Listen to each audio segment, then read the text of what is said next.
when you have these PET scans, when you have these MRIs, when you have these biopsies, and then you end up getting a false positive, you're going to affect these patients totally. So you need to actually do a lot of things to make sure this patient really gets the diagnosis. Don't be quick. Usiharakishe. Be slow. It's not an emergency. Just be slow. You will find your answers. Appropriate medical history, appropriate physical examination is going to give you what you really need. But the problem is we are always in a hurry, going nowhere. Tunakimbia tu kwenda nowhere. You just want to clear the lines. So this is the problem. When you tell a patient, you know what, sir or madam, I hate to bring this or break this to you, but the true story is that I saw a nodule in your lungs when I did a CT scan. And it could be or it could not be. I'm not saying it's cancer. You see, you're already trying to sell him or her the fear. I suspect it can be a cancer, but I'm not saying it's a cancer, but I suspect it could be a cancer. So that's you as a doctor saying this to somebody. I suspect this could be a cancer. There's a nodule that I've seen through this low-dose CT scan, and I've seen in your lungs there's a nodule. And I'm suspecting there's a chance that you have a lung cancer. This guy is already sweating everywhere.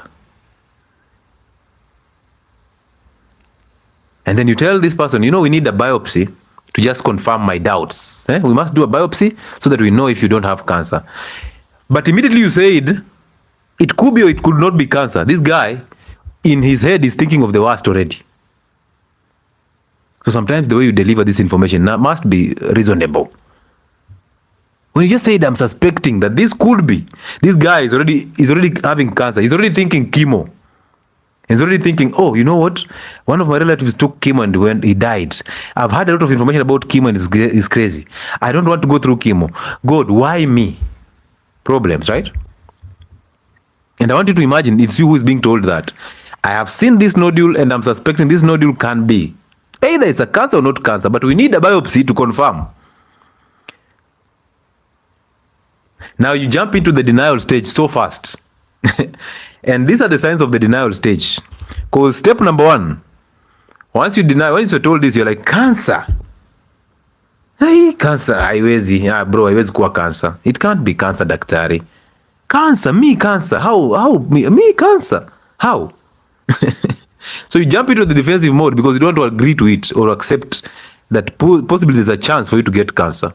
Ni shetani mgani huyu ananiona hivi? Why me? And then the second stage of denial, these guys go and read thousands of blogs and journals that are and most of you know this. When you have HIV scare, for those of you who have ever had it, you will simply run on the internet to just see the early signs and symptoms of HIV, what the HIV people go through, how can I treat HIV without using drugs. You're going over and doing this. And as you're Googling this or you're reading journals, everything that those journals are saying, you're experiencing it. Because of anxiety, your gut is overreacting, there is a diarrhea. And you've just read there's a symptom of diarrhea here. The early signs of HIV is diarrhea. And now you have a diarrhea. You're thinking the worst. You're still in denial though. Oh, rashes. You look at yourself, you ate wheat the other day and there's a rash. You've just seen, rash. Wow. Kidogo. Anxiety is coming in. There is a flu. And that flu, you're like, runny nose. Early symptoms of HIV, the first 5 weeks, there is a runny nose. You're like,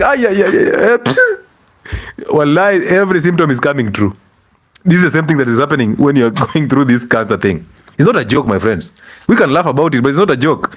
So this guy is so nervous, he's so tense, he's panicked, and he's thinking, why is it happening to me? What have I done wrong to God that I deserve this punishment?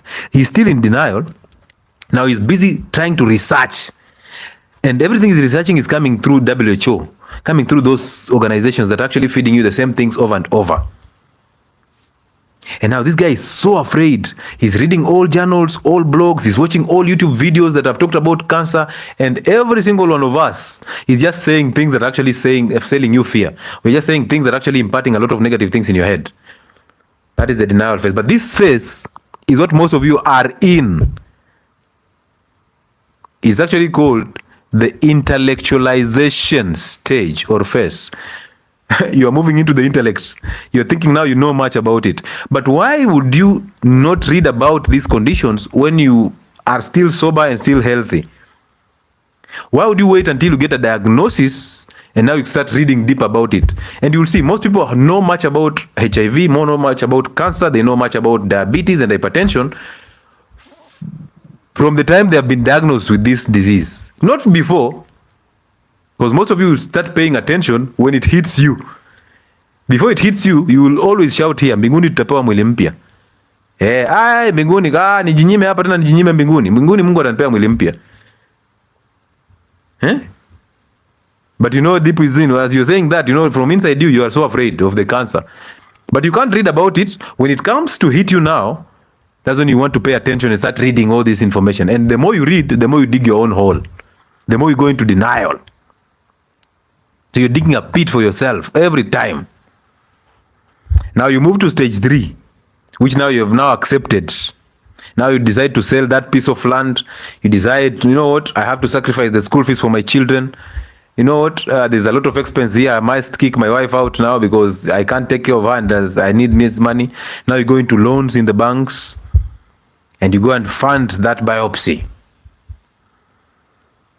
After you funded that biopsy, you are in debt. You don't have land. You've chased away your wife.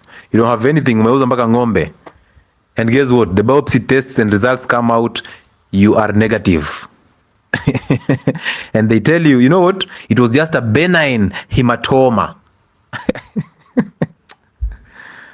Aye. Yeah? Now you've taken your biopsy tests and results to the doctor and he tells you, you know, this was just, the evidence is here now. It was just a benign hematoma.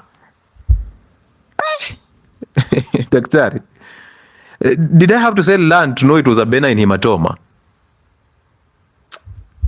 So be very careful about these false positive results. And this is going to the doctors and the medics who are actually doing the examination, patient examination, and they're taking the history. You must be very detailed before you decide to actually waste this patient's money and resources to send them on different tests. For example, why would I send you for an X-ray and then send you for a CT scan? Yet I know very well, during that X-ray, if there's something I'm suspecting, it will still be seen through the CT scan. So why don't I just drop the X-ray and save you that money and you go ahead and do a CT scan? But I prefer sending you to an X-ray, you come back, I send you to a CT scan, you come back, I send you for a PET scan, you come back now a biopsy. Why did we become so evil?